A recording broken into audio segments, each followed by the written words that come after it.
Iran के एक कदीम शहर में एक सौदागर रहता था। वो बहुत अमीर था। वो मुख्तलिफ और कीमती अशिया बेचकर अपना गुजारा करता था और ज़्यादा से ज़्यादा नफ़ा कमाता था। उसे लगता वो अपनी जहानत के बलबूते पर इतना नफ़ा कमा रहा है, इसलिए उसने अपना नाम आकिल रख लिया। आकिल का असल नाम नसीरुद्दीन था।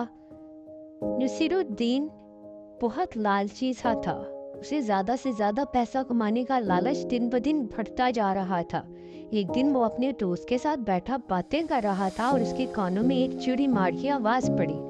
चिड़ी मार रास्ते से गुजर रहा था और गा रहा था, सोने की चिड़िया जादू की पुड़िया, बजता है घंटा देती है अंडा।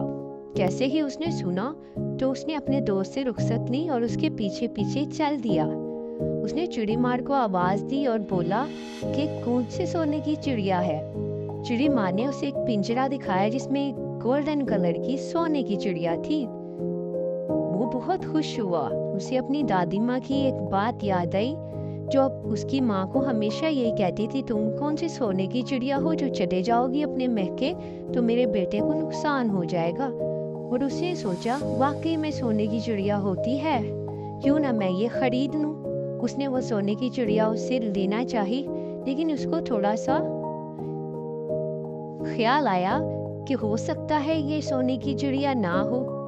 उसने चिड़ी मार से पूछा, क्या ये वाकई सोने की चिड़िया है? चिड़ी मार ने कहा, हाँ जी जनाब, ये 10 सोने के अंडे दे चुकी है मुझे और ये अपने मालिक को सिर्फ 10 अंडे देती है। उसके बाद दूसरे मालिक के पास जाती है और दूसरे मालिक को 10 अंडे देती है।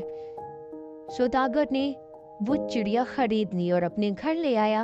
अपनी सारी दौलत उस चिड़ी मार के हवाले कर दी। उसके दोस्तों ने उसे बोला कि तुम तो बेवकूफ़ हो जो इतनी महंगी चिड़िया खरीदनी और खुद नुकसान में आ गए हो। उसने कहा, नहीं, 14वीं की रात ये चिड़िया सोने का अंडा देती है।